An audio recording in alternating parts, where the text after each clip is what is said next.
Кезекті нұсқа. Түркеш қағанатын билік басына қай қағанын келуімен нығайды сұлу. Түргештердің астанасы Суяб деп аталады. Түргеш қағанатын нығайтқан сұлу. 19 ғасырдың екінші жартысында қоныс аударушылардың басты легі қоныстанған өлке Жетісу. Ресей бодандығын 1817 жылы бірінші мойындаған ұлы жүздің руы Жалайыр. Кашмирде болып 250 Кашмир шәлісін Қазақстанға жеткізген көпес Мадатов. Ағартушы педагог бізде Ыбырай Алтынсарин.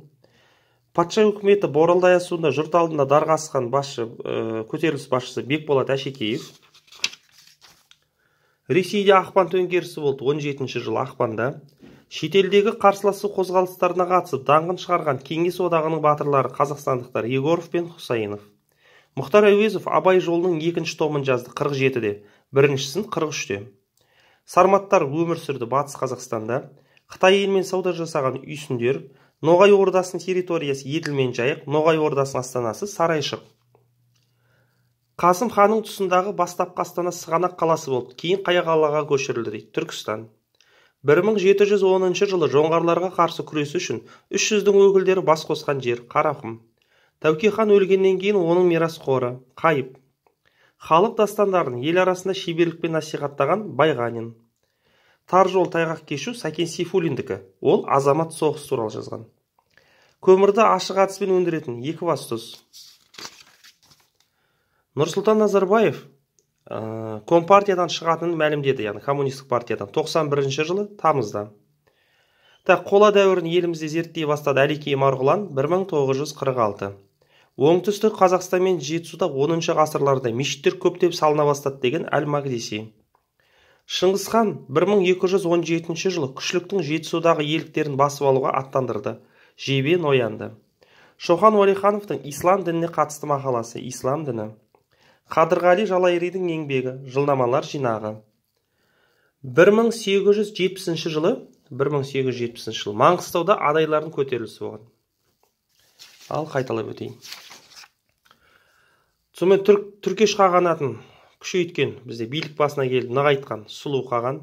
Қоныс аударушылар көшіп келген жер Жетісу, ұйғыр, дүнген, орыс шаруалардың бәрі Жетісуға көшіп келген.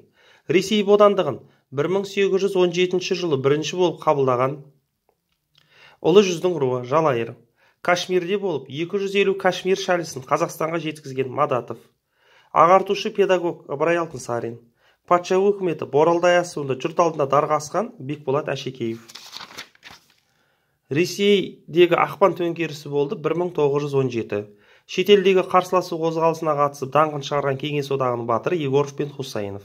Абай жолын Мұхтар Әуезов жазды 47-де. Сарматтар өмір сүрді Батыс Қазақстанда. Қытаймен сауда жасаған үйсіндер. Ноғай ордасының территориясы Еділ мен Жайық. Қасым ханның астананы Сығанақтан Түркістанға көшірді. 1710 жылы жоңғарлармен соққы беру мәселесі талқыланды Қарақұм. Тәуке ханнан кейін Қайып. Халық дастандарын ел арасында шеберлікпен насихаттаған Байғанин. Сәкен Сейфуллин тар жол тайғақ кешуді азамат соғысына қатысты жазды. Көмірді ашық әдіспен өндіретін Екібастұз. Назарбаев Компартиядан шығам деді 91 жылы тамызда. Қола дәуірін біздің елімізде зерттей бастады 46 жылы. Оңтүстік Қазақстан мен Жетісуда мешіттер көптеп салына бастады деген Әл-Мақдиси. Шыңғыс хан 1217 жылы күшліктің Жетісудағы еліктерін басып алуға аттандырды. Жебен оянды. Ислам дініне қатысты Шоқан Уәлихановтың мақаласы Ислам діні. Қадырғали Жалайыридің еңбегі Жылнамалар жинағы. 1870 жылы Маңғыстауда көтеріліс, ол адайлардың көтерілісі болды.